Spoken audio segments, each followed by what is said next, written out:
Hello everyone, welcome to Galveston College.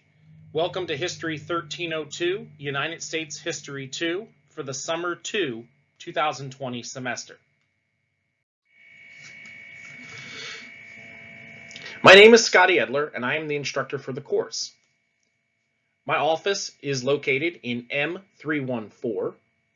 My office hours are by appointment Monday through Friday, and if you'd like to make an appointment to speak with me, you can do so by either calling my office phone, which is 409-944-1327, or my cell phone, 940-642-5219, or you can email me at sedler@gc.edu. At the beginning of the semester, you're going to do a discussion introducing yourself to me. So it's only fair that I introduce myself to you. I was born in the state of Delaware. My hometown is Lewis, Delaware. You can see it here, the location of it on the map. It's right about where the Atlantic Ocean meets the Delaware Bay. Much different than, say, the size of Galveston. If you look at Sussex County width-wise, the width of Sussex County is about how long Galveston as an island is. It's about 30 miles. The town was founded in June of 1631. It was the first town in the first state, as the lighthouse, the decorative lighthouse says in the middle. Population is, I think, a little off now. I think it's closer to about 3,000 full-time residents in an area that's about 4.3 square miles. The lighthouse on the right, which is white and black, is a lighthouse in the middle of the Delaware Bay. It's called the National Harbor of Refuge. The one below, which looks very similar to the decorative one with the lettering, is the East End Breakwater Light. Both of these lighthouses protected ships during major storms in the 1800s. And the tower there on the bottom right is a World War II control tower that activated the minefield that had the Delaware Bay blocked off from the Germans. So my educational experience. After I graduated from high school, I went to Cape Henlopen High School in Lewis, Delaware. I went on to Delaware State University, where I graduated with a Bachelor of Arts in History in May of 2003. My faculty advisor is a guy by the name of Dr. William Henry Flahart III. He is a medieval and modern European scholar. My senior capstone I wrote over a group of medieval Holy Roman Emperors or German emperors by the name of the Hohenstaufen dynasty. I won the George Washington Leadership Award in my senior year, which is given to history and political science majors who show some kind of leadership ability on campus. And from 2002 until 2003, I was the chapter president of the Phi Alpha Theta History Honor Society on campus at Delaware State University. After I graduated in May 2003, I then went on to get my Master's of Arts in History at Midwestern State University in Wichita Falls, Texas. I graduated from there in May of 2006. My thesis director was a gentleman by the name of Dr. Dirk Lindemann. He was a German historian, German and Spanish historian. My thesis was The Fall and Exile of Wilhelm II, the last German Kaiser, a 21st century assessment. So my main area of expertise in history is Wilhelmine German, from 1871 until 1945, so the period that encompasses World War I and World War II. One of my secondary fields, though, is American Civil War and Reconstruction, so that is why I tend to teach History 1302 more than I teach History 1301, although I do teach History 1301 and Texas History at Galveston College online. It says it's in progress, but I just finished. I was working on 18 credits in political science at the University of Nebraska at Omaha. My thesis director is Dr. Gregory Petrow. I have my 18 credits. I haven't decided yet whether I'm going to finish that master's. All I need is 18 credits to teach political science government courses at Galveston College. So right now it's on hold, but I may reassess that at a later point.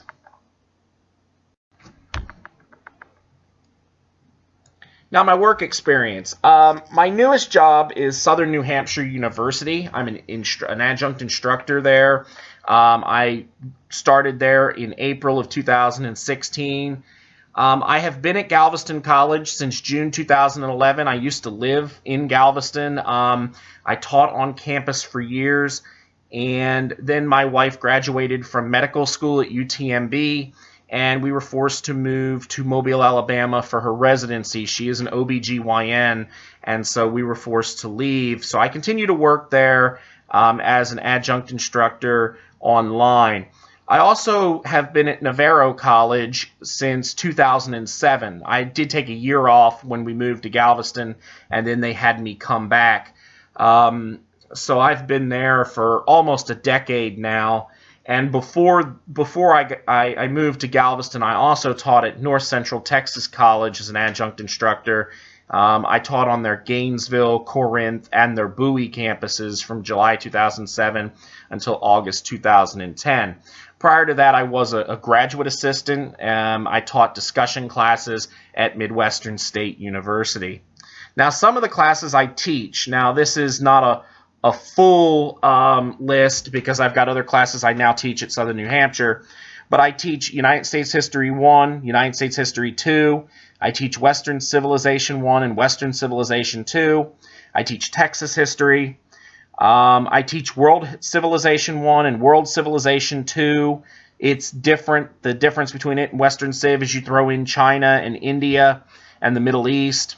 I also teach a upper level junior, senior World War I seminar. I also teach a World War II seminar, a Russia Tsardom seminar, and I also teach at Southern New Hampshire University every couple of semesters. I do teach the research methods course, so I do teach some graduate courses as well. I was the Galveston College Exceptional Service Award winner for adjunct faculty for 2012-2013. That was my last full year on campus at Galveston College, and that's a picture of me with President Shelton on my right and my award plaque.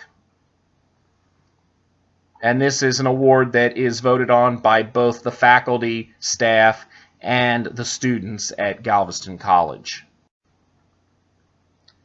This is just a sample of the different professional memberships that I'm in. I am a member of the Galveston Historical Foundation, the Phi Alpha Theta National Honor Society in History, the American Historical Association, the Steamship Historical Society of America, the Community College Humanities Association, the Texas State Historical Association, the Lewis Historical Society, the Delaware Historical Society, and the Texas Community College Teachers Association. I'm also a member of a lot of different museum boards. Here in Mobile, I do some work with the Mobile Mardi Gras or Mobile Carnival Museum. But these are the important academic memberships that I hold. I always get a laugh at this e-card here. The guy asking a question and the professor saying the reason you get a syllabus at the beginning of the semester is avoid this conversation. It is sometimes distressing when students ask a bunch of questions and you realize that they've not read the syllabus or paid attention when the syllabus has gone over. So please pay close attention to what we're talking about here, or if you're reading this, the actual syllabus document that corresponds to this video. Make sure you're reading it carefully and trying to understand it, and ask questions if you're confused. But don't ask questions like when is something due, or what am I supposed to be doing this week, because all of those particular items are addressed in the syllabus, and I'm going to tell you essentially consult your syllabus for clarification. So please make sure you print that syllabus out and you keep it with your materials. It is essentially the Bible for this course over the next 4 or 5 weeks, so get to know it extensively. Now, what is History 1302 United States History 2? Well, the catalog description of the course is that it is a survey of the political, social, economic, military, cultural, and intellectual history of the United States from the time period 1877 to the present. So anything after the Reconstruction period, which was essentially 1865 to 1877. The textbook for this course is American Stories, A History of the United States. We are currently using the combined 4th edition by H.W. Brands, T.H. Breen, R. Hal Williams, and Ariella J. Gross. The ISBN number is provided for you on the syllabus and in this slide so that you can purchase it online or through the college bookstore. You may also buy it digitally through the publisher, Pearson Publishing. The second required source is Plunkett of Tammany Hall by George W. Plunkett. It is edited and reissued by William L. Riordan. It is created by CreateSpace, and you can purchase this both online through Amazon.com, through the bookstore, and digitally using the ISBN number listed below.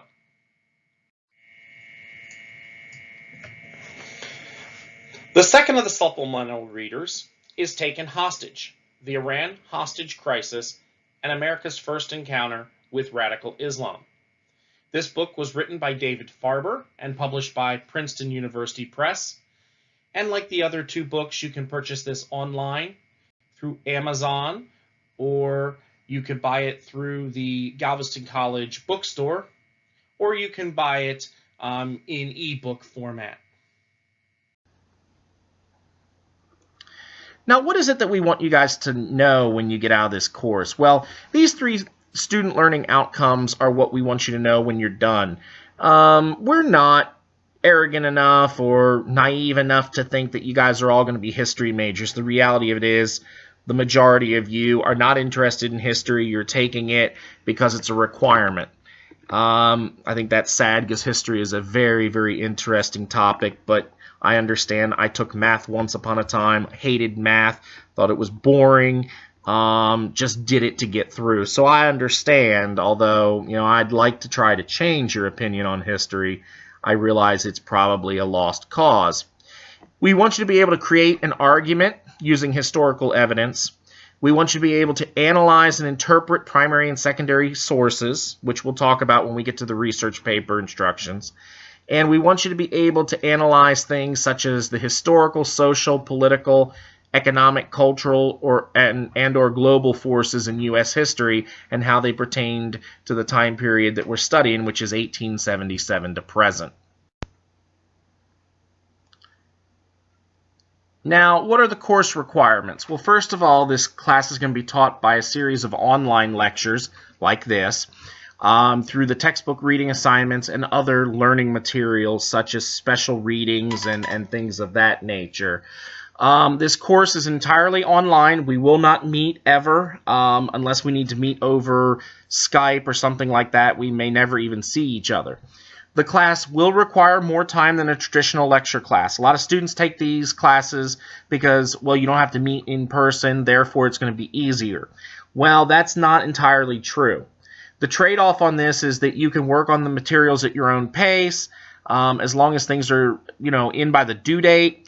But the reality of it is it's actually more work, because what a lot of students don't realize is in-class instruction is usually about 3 hours a week, and then you spend another 3 to 4 hours a week working on homework, reading, studying your research paper. And instead of it being 3 hours in class, 3 hours outside of class, you spend about 6 to 8 hours per week on your class overall. So when you think about it, it's about the same amount of work as an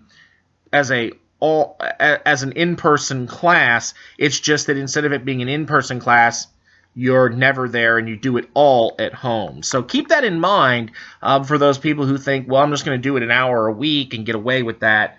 That's not going to work well for you. You're going to need to be putting in 4 to 6 hours a week minimum, 6 to 8 hours maximum. I'd say maximum. With the research paper, it may be more. Just keep an eye on that. Make sure you're spending the amount of time, because the biggest problem with students is that they don't give the course the respect that it deserves. They don't do the time, and then at the end of the course, when they aren't happy with their grade, a lot of times the reason is because they just didn't put enough of time and effort into it. Now, first, there's going to be 2 exams in this course, a midterm and a final. And the exams are going to be multiple choice, true or false, matching, and or short answer. The exams are going to be located at the end of each learning unit. You're going to have 2 learning units, Part 1 and Part 2. And these exams are going to be worth 40% of the overall course grade. So they are worth a large percentage of the grade, so it's important that you do well on them. Exams will be open for 24 hours. Usually it begins at 12 o'clock a.m. and ends at 11:59 p.m. So you get 24 hours, one day, to access the test. After you access the test, you have a reasonable amount of time, about 2 hours, to take the test. So you don't get 24 hours to take the test. You get 24 hours to access the test. You get 2 hours to take the test. One thing I do want to mention, though, I had a student ask me this last semester. They logged into the exam at 11 o'clock p.m. and then wanted 2 hours. The answer to that is no. If you choose to access the test after 10 o'clock p.m. on the day of the exam, every minute after 10 o'clock p.m. that you choose to access it late, you forfeit that time. So if you access it at 10:30 p.m., you get an hour and a half to take the course test instead of 2 hours. So please keep time in mind. These tests are designed to be done in about an hour, hour and a half, but I do give you a full 2 hours to take them just in case you need a little extra time. Now, if you missed the midterm exam, you can make that up with an excused absence at my discretion. Now, if you missed the midterm or the final, you better have some kind of documented excused absence as to why you were not able to take it. I'm not going to let you take it simply because you forgot. Okay, that's what the syllabus is for. The dates are on there. So please keep that in mind. But if you're in the hospital or you're sick or you have some kind of work-related issue where your boss is willing to, give you some kind of documentation, I'm more than happy to make arrangements. And most of the time it's online, although sometimes we have to do that in the testing center there at the college. You're also required to write a research paper. You're going to prepare for me a well-written term paper that deals with some topic that's presented over this time period. The research paper is worth 20% of the course grade. And in Canvas, you will see a folder that says research paper, and that will be where the instructions for the paper will be. You will also find a document called Guideline for Research Paper, and this is going to be how you write it. It's going to be how you cite your materials. All of that information is going to be there. So please keep that in mind. Research papers must be submitted through the Dropbox marked research paper by the deadline that we will present later on in the syllabus. No late research papers will be accepted for credit, period. Unless you have some kind of documented medical excuse, I will not take the research paper late. So once the deadline passes, it will be a 0 for the research paper. So please take it seriously, and please take the due date for it seriously, as that is 20% of your grade. If you don't do the research paper and get hundreds on everything else, the highest grade you can get in the course is an 80B. So please keep that in mind. The most time-consuming part of the course are the class assignments, and that's because they're designed to be done over the course of a week. There will be weekly assignments. They're located in the learning unit, but since this is a 5-week course, what I do is I just open the entire unit up and let you work at your own pace. So Unit 1 will be open immediately today, and there's multiple assignments for you to do, and then after the midterm's over, Unit 2 will be opened, and you can do those assignments. And most of the things in there are lectures that you must access and read or listen to. They're my lecture notes that I uploaded from my in-person traditional lecture courses. And the bulk of the information for the quizzes and exams will actually be found on my lectures. The textbook reading that is next, that's to supplement my learning materials, but the questions will be taken directly off the lectures. The discussion board. There is a weekly discussion board that you must participate in. The topic is chosen by me, and I will ask a question, and you will answer it with one substantive post. And then you will give 2 responses to your classmates' substantive posts. So 33% of the credit will be for your post, and 66.6% will be from your classmates' post, the post that you do on their posts. So if you do one good post, it's worth 33.3. I have a lot of students that get confused, or they just don't want to do 3 posts. They'll do a really awesome substantive post on their own, and then they get upset when they only get a 33.3. Make sure you're doing no less than 3 substantive posts each week. And by the way, I do mean substantive. Don't say, quote, I agree, or quote, I disagree, and think that that's going to count for your post to your classmates. That's not going to cut it. This is a discussion. The post that you do should be furthering the discussion along, so please keep that in mind. The class activities are worth 20% of your overall course grade. Not as big a deal as the exams, but it is very important you do most of the coursework, if not all the coursework, because you earn a lot of valuable points that way. And it's just an easy way to bank some points if you're not a good test taker. Other type of class assignments you'll have, you may have a special reading. This is a reading out of a journal or a newspaper or a magazine. Sometimes it's out of American History Magazine or the Smithsonian or one of those that discusses some kind of historical figure or some kind of event. You'll read the assigned materials, then you'll answer a few short questions for credit. They should be typed in Microsoft Word and submitted through the appropriate drop box. You will find the questions that correspond to the special reading. At the end of the reading, there's a for your consideration section. That is where you will find those readings in order to answer the question. So that's where you look for the question that corresponds. I can't remember if there's many special readings in 1302. There are for 1301. You'll also have sometimes a historical document analysis and synopsis, and this is where you'll take a historical document, you will read it, and you will write a 50 to 100 word synopsis in your own words and submit it through the appropriate drop box. Now, what is a synopsis? That's a very good point. This is one of those college level words. Best advice I can give you is look it up and let me know. But that's a way I can tell that you actually did some kind of work. Look up what synopsis means if you don't know what it means.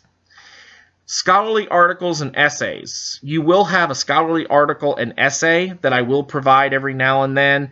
This is the same as a historical document, but instead it's just an article or essay from a magazine. You'll read it. You'll write a 50 to 100 word synopsis on the article or essay, and then drop it in the appropriate drop box. Very easy to do. All you got to do is read it and just give me the synopsis. Finally, you have quizzes. Every learning unit will have specific lectures, and there is a quiz that goes with the lectures. These quizzes are available in multiple choice, true or false, matching, and or short answer. They are usually 10-question quizzes, and you have 20 minutes to complete the quiz. Quizzes can only be taken one time for credit. Now here's the thing. Most students don't realize this until they take the first exam. The quizzes give the exam their questions, word for word. So if you do well on the quizzes and you study the quizzes, you will do well on the midterm and the final exam. So keep that in mind while you're doing the materials. The last part of the course is book tests, and that will be those 2 readers. You'll take a test over Prohibition, and you'll take a test over Pete Seeger. And I will put up a review sheet for you to look at. It will be posted in Canvas to help guide you through the reading. And book tests are a combined 20% of the overall course grade. Each book is 10% of your course grade. And it's as simple as reading the book, answering the questions on the review sheet, and then answering the questions on the test. As long as you do that, you should be in good shape. And this is really just to tell whether or not you actually read the book. This is the grade breakdown. We talked about all of this just a minute ago when we were talking about those different items in detail. But this is so that you can actually see it spelled out. The research paper is worth 20%, 200 points. The midterm and the final are both worth 200 points apiece, 20% each. The book tests are worth 10% apiece, 100 points each. And the class assignments are worth 200 points, 20% of the course. In order to get an A in the course, you must have 900 to 1,000 points. A B is 800 to 899. A C is 700 to 799. A D is 600 to 699, and an F is anything from 599 and below. And I tell my students to make a realistic goal and shoot for it. And if your realistic goal is a B, I will do every single thing within my power to help you achieve that goal. Answering questions, putting up more videos or spontaneous lectures in order to help you out. But if you decide that your goal is an F and you're going to give me F quality work, well, then I will help you in that goal as well. So please keep that in mind and try to do your best in the course. I want everyone to do well. So just make sure that you do the best possible job that you can.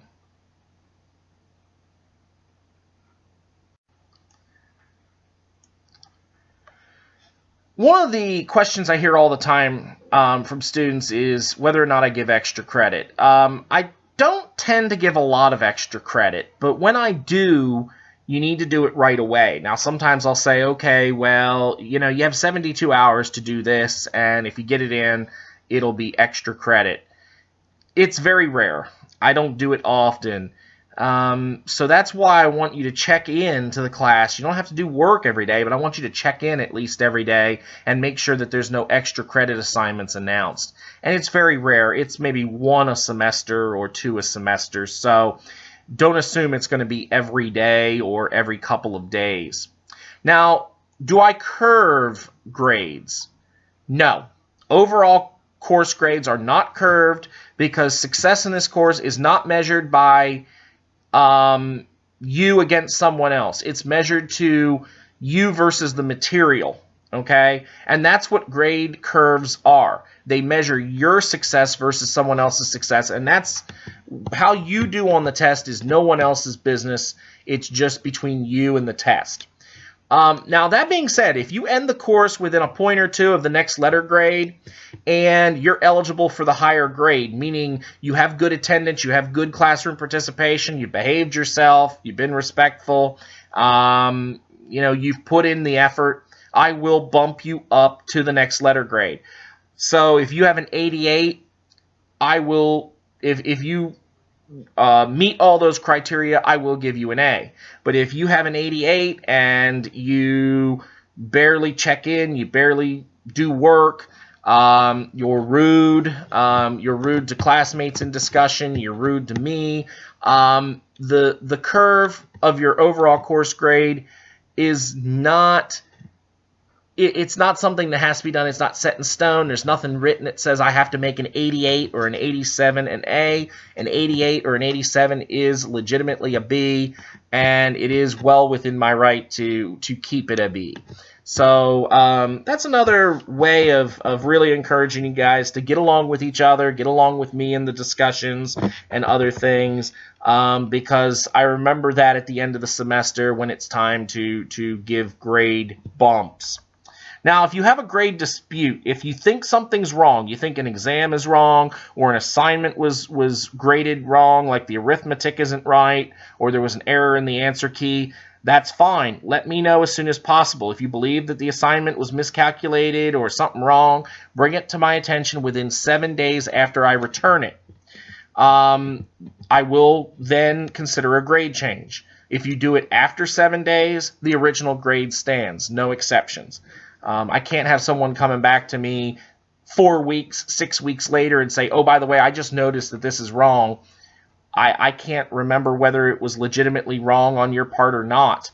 It could have very easily been that you changed it or something. So that's why I ask that you do it right away. I'm always happy to go over your work and check it, but I just want to make sure that we're doing it in a reasonable amount of time.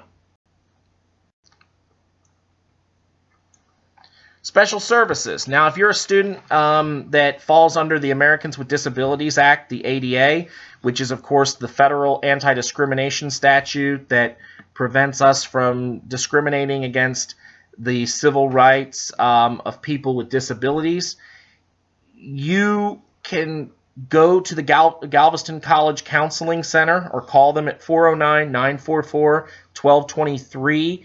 And if you have some kind of documented disability, they can get you reasonable accommodations for those disabilities. If you have an ADA form that is not on file with Galveston College, do not present it to me. Present it to the Galveston College Counseling Center, and they will decide what accommodations you need in consultation with you, and they will give it to me. Okay, please don't give it to me, because I can only accept something from the Galveston College Counseling Center. Students will, and by the way, you can't go back on that either. You can't take the first test and say, well, I'm just going to try to do it on my own, and then come back to me afterwards and say, oh, by the way, I failed the first test. Here's my ADA accommodation form. My response is, your accommodation form will start the moment I get it. So if you have an ADA accommodation form, get it to the college immediately. Get them to send it to me immediately so that you can get your accommodations throughout the entire semester. And again, these are reasonable accommodations. You can't ask for me to take the test for you or things of that nature. So just keep that in mind, and if any of you fall under this, please see one of the counselors, Janie Withers, or one of the other counselors down in the Galveston College Counseling Center, and they will be happy to get you taken care of in a timely manner. This course is split into two sections. Unit 1, America to 1920, and Unit 2, America since 1920. Now, at the beginning of the course, when we start on Monday, July 13th, you will have to complete the course orientation and information section. These materials are located in the modules section of Canvas. Please make sure that you complete the syllabus quiz along with the student introduction discussion board.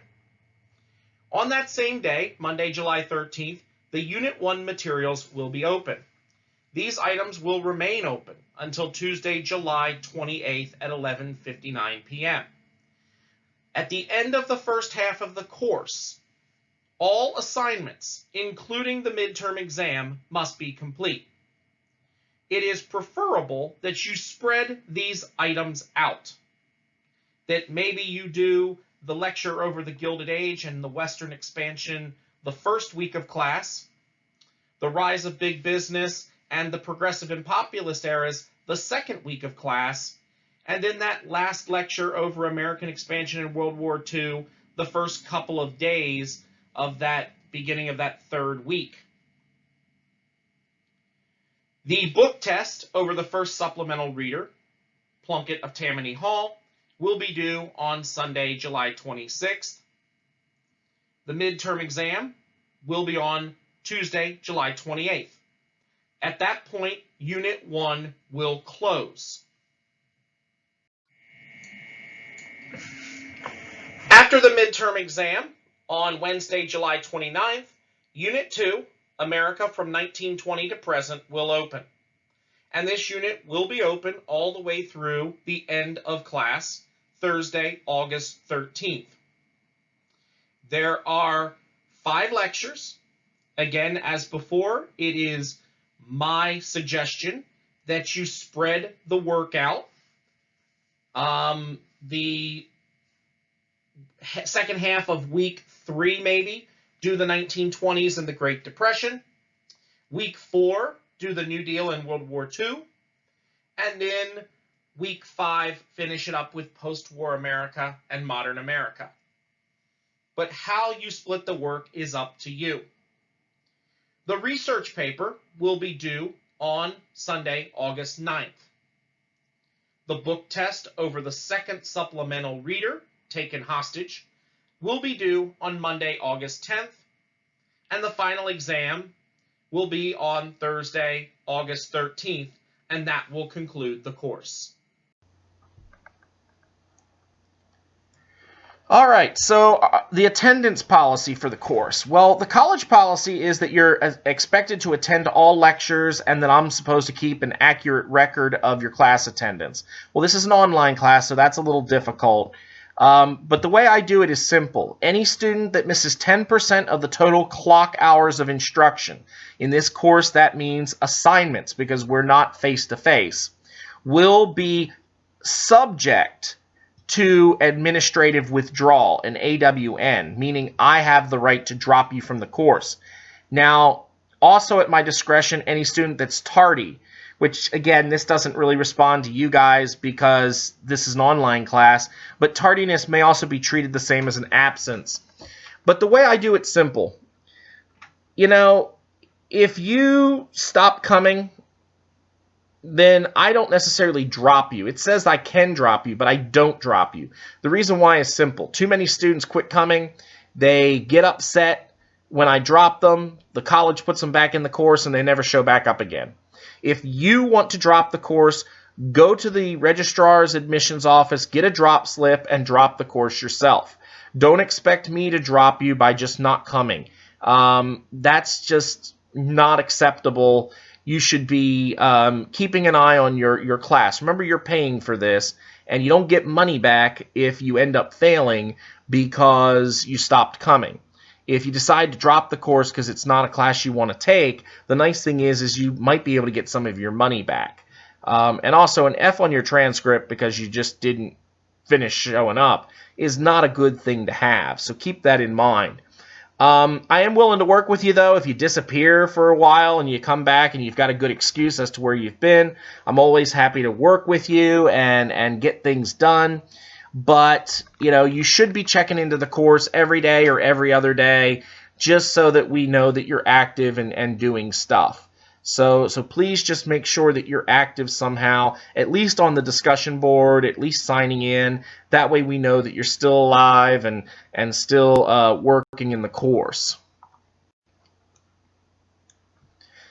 Now, academic integrity is something that I personally take very seriously.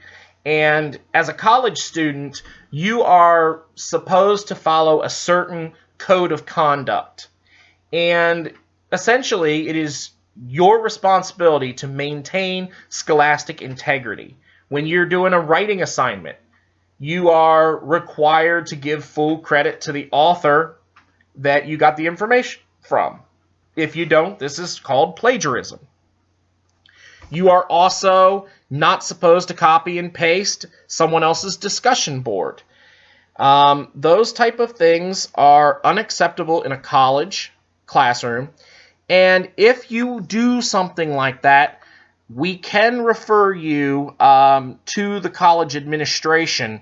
And some of the different punishments are loss of credit for the assignment, for the exam, if it's an exam, for the entire unit of work, failure in the course, or dismissal from the college. And the way I handle this is simple.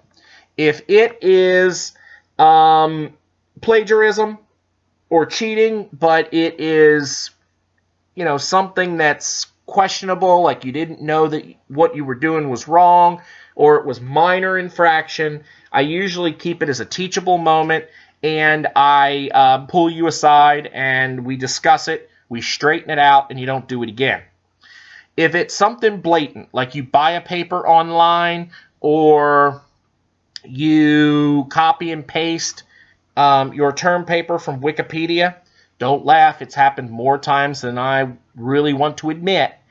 I will give you an F on the assignment, and if it's really blatant, I'll give you an F in the entire course. So please keep that in mind. Please keep to the Student Code of Conduct, which is in the Galveston College Handbook. And let's just say this is important. Students don't realize this, that you can actually get dismissed from the college. Any of my Aggies out there who are taking this course at Galveston College, but you do most of your coursework at Texas A&M University or Texas A&M University Galveston, my question is, how does Texas A&M handle cheating on their campus? Much stricter than pulling you aside the first time and having a heart-to-heart. It's a very serious offense in most colleges and universities, so please take it seriously. If you have a question about what you're writing in your research paper, if you think you're not quoting enough or citing enough, get a hold of me and we can look at it together and we can try to work it where you're not in danger of plagiarizing. And sometimes it's as simple as that. Sometimes you don't know how much to cite or how little to cite. We can work on that together. So don't be afraid to contact me about that in person if you need to. Now, this is one of those slides that I normally use in my traditional in-person or in-class class. But since this is an online class, there's no real provision against cell phone use. I mean, look, let's be honest. I've got my cell phone sitting here right next to me while I'm recording these lectures for you tonight. Or I guess it's 1:30 in the morning, so it's this morning, Monday, July 11th. Here's the deal, though. The only cell phone, smartphone rule that I have is that you must use a desktop or a laptop computer for the course. There are many functions and features within Canvas that do not work on cell phones and tablets. Never, ever, ever try and take a quiz or exam with a cell phone or a tablet. You must always use your desktop or your laptop. If you don't have a desktop, you don't have a laptop, or you don't have access to a desktop or a laptop, then you either shouldn't be in an online course or you should be going to the computer lab every day at Galveston College during their normal business hours and using their computer. Part of taking an online course is it's assumed that you have access to a computer. Make sure you do so, okay? Because that's the only way you can do well in this course is having some kind of access. And you don't have to own the computer. That's not what I'm saying. You can access it through the library, Galveston College Library, the library in Galveston, okay, the Rosenberg Library, or wherever you're located. Maybe you're not in Galveston like me. There are plenty of ways to get access to a computer, but please do not try to take a quiz or exam with a cell phone or tablet. It won't let you submit most of the time, and many of the text boxes will be missing. And if you hit submit afterwards, the grade will stand. You can't come back to me later on and say, well, I tried to take the quiz or exam with my cell phone, and it wouldn't work, and so I shut it down to restart it, and now it won't let me in.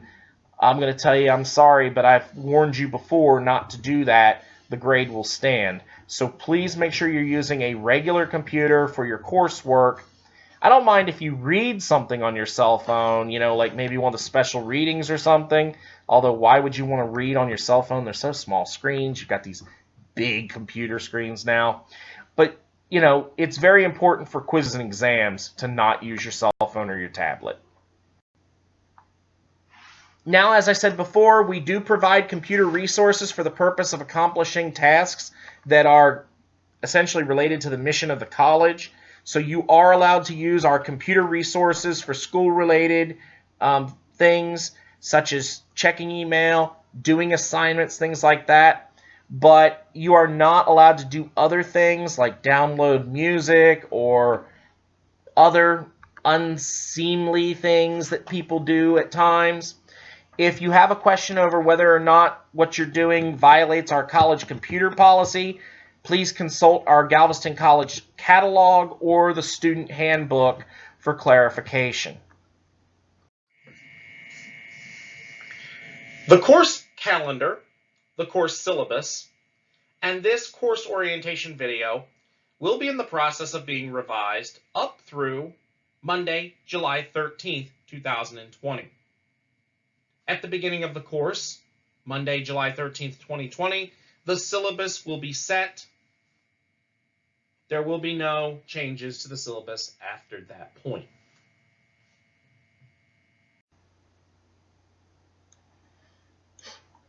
Now, late work. What are you allowed to do? What are you allowed to hand in late or have a chance to do after the deadline? Well, first, the midterm exam and the book test. Well, if you miss the midterm or the book test, you must request a makeup exam within 2 days. Days are defined as calendar days, not school days. If you miss the midterm exam or the book test, you will receive an email in Canvas from me specifying the deadline for the makeup request. They can be in any format that I want. They will be longer than the original exam. And most of the time, they're administered in the Galveston College Testing Center. I'm not going to give you the same test that you didn't take online, because the chance someone may have told you what's on the exam, and that's not fair. That someone would give you an advantage that other people did not have. So you will have a different version of the exam. Also, it's to give you some incentive to take the exam or the book test on the date scheduled, knowing that the exam may be much larger and maybe harder. Maybe it's going to be all essay. Will keep you from taking the easy way out and saying, I didn't study for it. I'll just go ahead and take it in 2 or 3 days down in the testing center. No, it will be different, and it will be possibly a little bit lengthier. It's not going to be harder. It'll be the same material. It just may be, instead of it multiple choice true or false, it may be an essay test. Students who miss the deadline for the makeup will earn a 0 unless you notify me earlier of some kind of extenuating circumstance or you have some kind of medical excuse. Now, there is no final exam makeup because the final exam is given on the final day. If you miss the final exam, you get a grade of 0 for the exam unless you obtain permission from me earlier than the exam and you take a grade of an I, an incomplete. Now, this is something that has to be a legitimate reason for taking a incomplete. You can't just take it because you forgot. Okay, it has to be something serious, like a major car accident, or your wife went into labor, or if you're a woman, you went into labor or something. And it must be documented so that we have it on file. And this is a very hard thing to get done, by the way, too. Not only do I have to grant you the incomplete, then I have to pass it by my boss, Dr. Blumstead, the department chair for history and government. He has to sign off on it. Then I have to get the division director, Professor Waddell, the director of the Division of Arts, to sign off on it. And then we have to get Dr. Matthews, who's the Vice President of Academic Affairs, to sign off on it. So this is a very difficult process, and we use it very sparingly. Class assignments. There are no makeups on class assignments. If you miss the deadline, it's a 0. Research papers, same thing. No late papers will be accepted for credit. Galveston College takes student success very seriously, and for that purpose, Galveston College does provide tutoring for our students free of charge at the Student Success Center. If you are interested in this service, please visit the Student Success Center, or you can go to the website provided below on this slide, and we are happy to get you the help that you need. Also, let me know if they don't have any tutors for History 1301 or History 1302, and I may be able to give them names of people who can come and help out. But please use the resource. If you think you need tutoring, please use the resource. It's there for you, and it is free. So we are happy for you to use it. Instructor contact policy. How do you get a hold of me? Well, I'm available to each of you by email. Okay. Email is sedler@gc.edu. It's at the front of this and also on the course syllabus. I'm also available to you in the course questions and help discussion board. If you have a question that maybe the entire class might have, you can post it there and I'll answer. You can get a hold of me by telephone and also by other forms of electronic communication. If you email me, you must do so at my sedler@gc.edu email address, and I will have up to 24 hours to respond on regular days and 48 hours on weekends. This is because I just can't physically be attached to my email for that entire time. Usually it's not that big of a deal. Usually I reply pretty quickly, within an hour or two. But don't get panicky if it's been 12 hours and I haven't responded to you, or it's been 20 hours on a weekend. You know, I have to take some time off as well. So also, you are required to use either the Canvas email system or your Galveston College email system. Do not email me from another college email or from a personal email address. I will not respond. This is because the Family Educational Rights and Privacy Act, or FERPA, is designed to protect your privacy. And if you're contacting me using your personal email, that's fine, but I don't know who has access to that email. And it might be something that is confidential, like you're talking about a grade or an absence or some other issue. And what if you share an email address with your husband or your boyfriend or whatever? That person could have access to your email address and be able to read your emails. Your emails are between you and me. Nobody else. Not your parents, not your spouse, not your cat, not your dog. They're between you and me. If you choose to share them, that's fine, but it has to be through the Galveston College or the Canvas email system so that I know that it's safe and secure.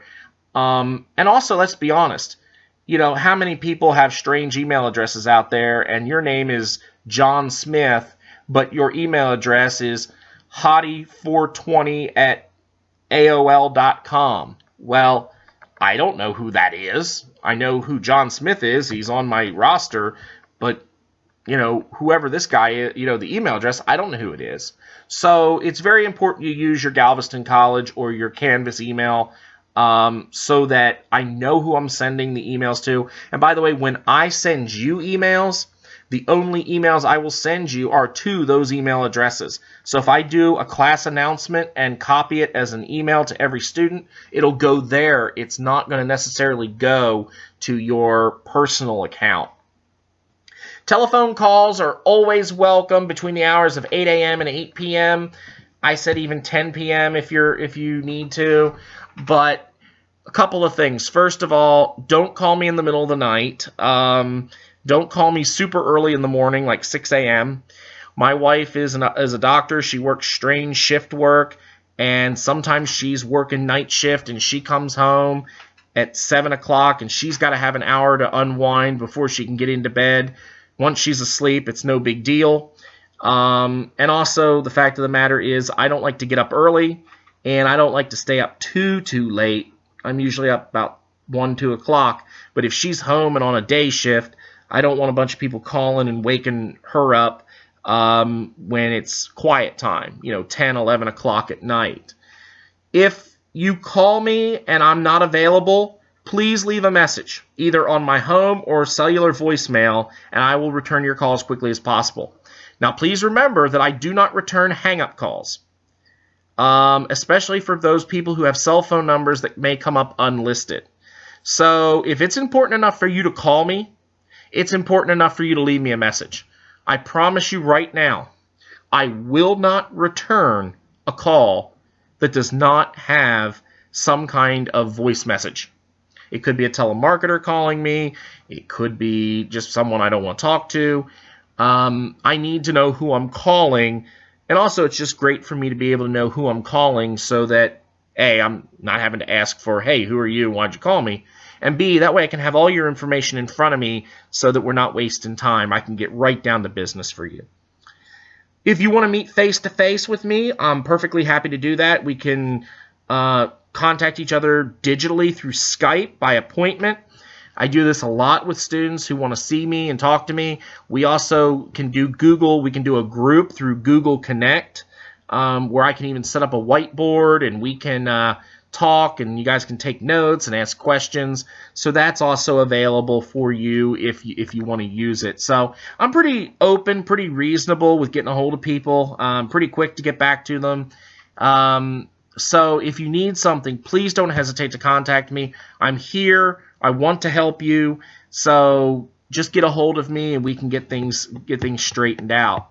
If you email this or if you email or call the secretary, I can't guarantee the 24 to 48 hour turnaround because I can't guarantee that she's going to give me the message quickly. So that's why I would prefer, instead of you calling the office and leaving a message with Joanne, I'd rather you just call me directly. Finally, a note on correspondence and writing assignments. All writing assignments and correspondence email with me should be written in legitimate English. You guys are all in college, so it's assumed that you're going to be college-educated people. You are expected to be able to write with correct English, and I do impose this requirement as a way for you to practice your skills. Also, when you write me an email, make sure you put the course ID number and the section number in the subject heading so that I know what class you're in. I teach multiple classes at multiple times at multiple schools, and it's great to know which folder to open up on my computer to look up your information, look up your grades. And so for this course, in the subject heading, you would put somewhere in there History 1302-3110. So make sure that's in there anywhere you put it.